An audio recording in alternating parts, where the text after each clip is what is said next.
Terima kasih pemirsa, Anda masih menyaksikan program Market Review di mana kita membahas emiten yang baru saja IPO di lantai Bursa Efek Indonesia pemirsa, yaitu PT Transcon Jaya. Dan saya juga masih akan berbincang bersama dengan Presiden Direktur PT Transcon Jaya, Bapak Alexi Roland Rompas, dan juga Corporate Secretary PT Transcon Jaya, yaitu Bapak Alexander Syauta. Dan sebelumnya pemirsa, kami akan menyampaikan profil lebih lengkap ya dari emiten baru ini pemirsa. Seperti selengkapnya bisa Anda saksikan juga bersama saya di sini. Kita lihat PT Transcon Jaya Tbk ini sahamnya itu pemirsa di IPO kan sebanyak 375 juta saham atau sekitar 24,83% dari modal yang ditempatkan. Adapun pemirsa underwriter-nya adalah PT UOB Kay Hian Sekuritas.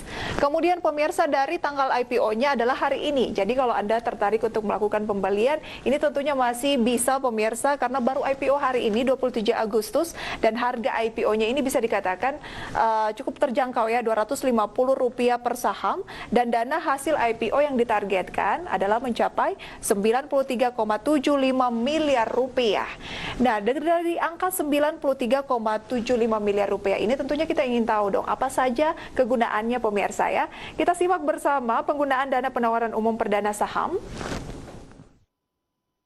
Iya, dapat kita lihat pemirsa adalah untuk modal kerja ini sekitar 30% saja, sementara dominan lebih ke pengembangan usaha perseroan yaitu sebesar 70%. Dan dapat Anda saksikan pemirsa bahwa 70% untuk pengembangan usaha ini antara lain adalah untuk pengembangan usaha perseroan seperti pembayaran uang muka pembelian kendaraan, dan juga 30%-nya itu untuk modal kerja perseroan seperti pembelian suku cadang, ban, dan juga oli. Kemudian pemirsa kita akan lihat siapa saja sih yang menjadi pemilik saham PT Transcon Jaya Tbk. Kita lihat pemirsa dari grafis. Yang paling tinggi pemirsa atau sekitar 45% ini pemirsa adalah Damai Investama Sukses. Kemudian posisi kedua yaitu sebesar 30% ini adalah PT MSC Investama Abadi. Dan yang terakhir pemirsa 24,83%, inilah yang di IPO-kan atau kepemilikannya adalah publik ataupun masyarakat. Dan kita juga akan melihat grafis terakhir pemirsa mengenai Transcon Jaya ini, yaitu posisi aset, liabilitas, dan ekuitas PT Transcon Jaya Tbk. Karena ini perlu kita ketahui ya, fundamentalnya semenarik apa untuk bisa berinvestasi di sebuah emiten. Dari asetnya pemirsa kita lihat sebesar 577,519 miliar rupiah. Kemudian dari segi liabilitas 407,939 miliar rupiah, dan juga kita lihat dari ekuitasnya ini pemirsa sebesar 169 miliar rupiah.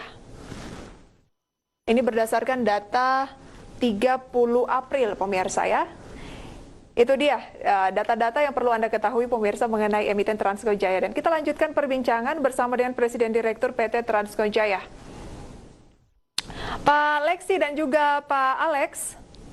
Ya, Mbak Frisa. Iya, berdasarkan data yang baru saja saya sampaikan ini menarik karena ternyata pengembangan usaha perseroan adalah yang sebesar 70% dari dana yang diharapkan bisa diperoleh dari Bursa Efek Indonesia. Maksud kami IPO di bursa itu 93,75 miliar rupiah. Pengembangan usaha perseroan itu yang seperti apa, Pak? Baik, terima kasih Mbak Frisa. Jadi di tahun 2015 kami memutuskan untuk keluar dari Kalimantan Timur, Pulau Kalimantan. Jadi kami masuk di beberapa pulau utama yang memiliki komoditas tambang. Dan setelah berjalan beberapa lama, kami melihat bahwa kami harus melakukan eksposur lebih lagi dari tempat-tempat ini. Khususnya ada 2 pulau yang kami targetkan, yaitu Pulau Sumatera dan juga Pulau Sulawesi.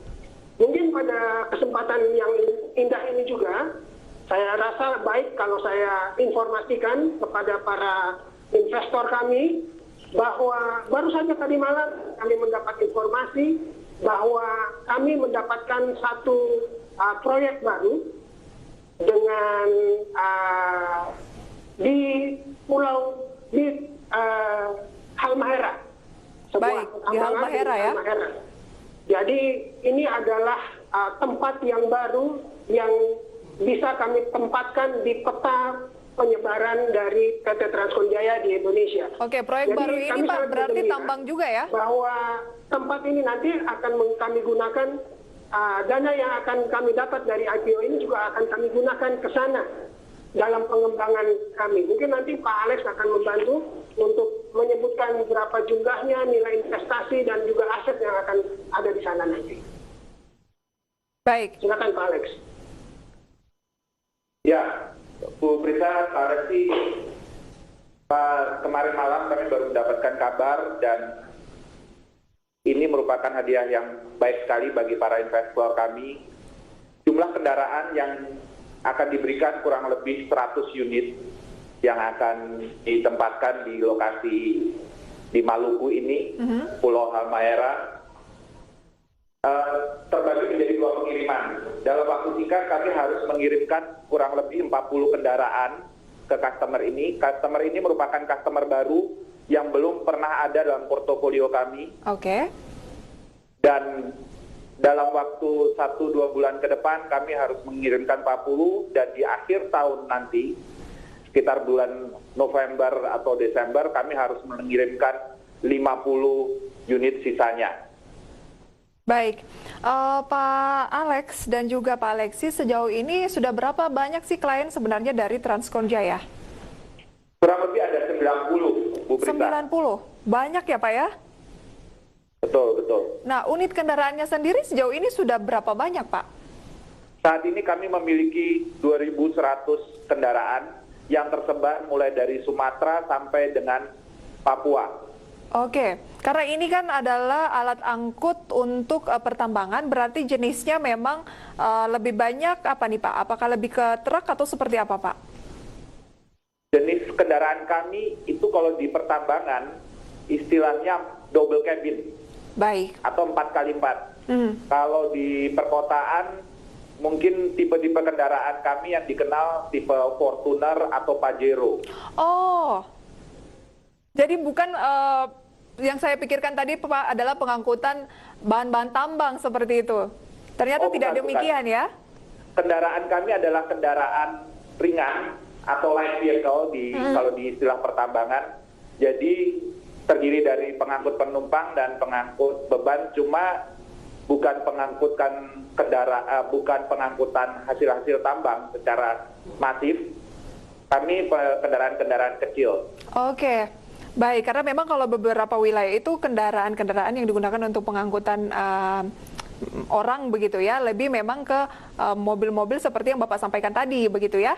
Betul, betul. Nah, yang menarik juga dari penggunaan dana penawaran umum perdana saham ini biasanya kan ada yang IPO untuk pembayaran hutang, Pak. Nah, menarik lebih banyak memang untuk pengembangan usaha. Artinya ke depan usaha ataupun prospek dari Transkonjaya ini seharusnya optimis ya dan cukup positif, Pak. Betul. Kami cukup yakin, Bu Prisa, dengan kemampuan cash flow kami sehingga dana hasil IPO ini murni untuk pengembangan usaha, murni untuk ekspansi seperti yang disampaikan Pak Alexi. Kami meletakkan fokus pada 2 pulau besar, Sumatera dengan Sulawesi, dan di bulan Juni yang lalu kami mendapatkan 1 proyek di daerah Sulawesi Selatan, dan hari ini kami mendapatkan proyek di Halmahera, Maluku Tenggara. Jadi kami memang fokusnya murni untuk ekspansi, dan untuk mendukung ekspansi tentu dibutuhkan logistik. Nah, 30% itu menjadi pendukung logistik bagi kami. Jadi boleh dikatakan 100% itu benar-benar digunakan untuk perkembangan perusahaan dan bukan pembayaran utang. Baik, Pak.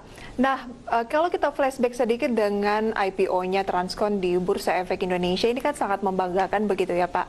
Apakah ada peran juga dari perusahaan-perusahaan pembiayaan, dalam hal ini mungkin akseleran begitu, terkait dengan IPO-nya Transkonjaya, atau seperti apa, Pak? Itu saya jawab langsung, Bu Prisa. Kami ada beberapa perusahaan pembiayaan, dan perusahaan pembiayaan kami yang paling besar merupakan perusahaan pembiayaan yang berasal dari Jepang. Kami memfokuskan pada perusahaan pembiayaan yang berasal dari Jepang karena menurut kami perusahaan pembiayaan ini bisa memberikan sumber daya murah. Namun pada tahun 2018, karena salah satu bagian dari proses kami adalah transformasi digital. Kami menggunakan platform P2P lending yang dimiliki oleh Akseleran. Bersamaan dengan waktunya, kami bekerja sama dengan Akseleran dan Akseleran turut mendukung kami dalam perjalanan waktu dari sisi pembiayaan. Oke. Salah satu harapan besar juga dari PT Transkonjaya ini Pak adalah bagaimana bisa berkontribusi untuk perkembangan industri di Kalimantan Timur, karena memang base dari Transkonjaya adalah berasal dari Kalimantan Timur. Nanti akan seperti apa Pak peran dan harapannya bisa memberikan sumbangsi yang signifikan untuk wilayah Kalimantan Timur? Baik, saya jawab langsung Bu Risa. Silahkan Pak. Jadi kami memang base kami ada di Kalimantan Timur, khususnya di Kota Balikpapan. Dan tentunya seperti yang saya sudah katakan tadi, 2015 baru kami berani keluar dari Pulau Kalimantan karena kami ingin lebih memusatkan di Kalimantan dulu. Oke. Untuk saat ini kami bisa katakan Kalimantan adalah merupakan major dan juga sumber terbesar kami. Tapi kami juga melihat peluang di tempat lain. Kedepannya kita juga ingin terus berkontribusi di Pulau Kalimantan, apalagi setelah Presiden Jokowi mengumumkan bahwa ibu kota negara yang baru nanti akan berada di Kalimantan Timur. Kendaraan kamilah kendaraan-kendaraan yang paling tepat yang digunakan dalam rangka mempersiapkan ibu kota negara ini. Jadi pada saat ini bisa dikatakan kami siap untuk mendukung rencana pemerintah dalam pembangunan infrastruktur di pembangunan ibu kota negara yang baru ini. Wah, luar biasa nih Pak. Berarti saat yang tepat dong ya untuk mulai sekarang cicil masuk ke saham Transkonjaya. Kita bahas lebih jauh nanti Pak. Kita jeda terlebih dahulu. Pemirsa, kami akan segera kembali masih berbincang bersama dengan Transkonjaya usai jeda pariwara berikut ini.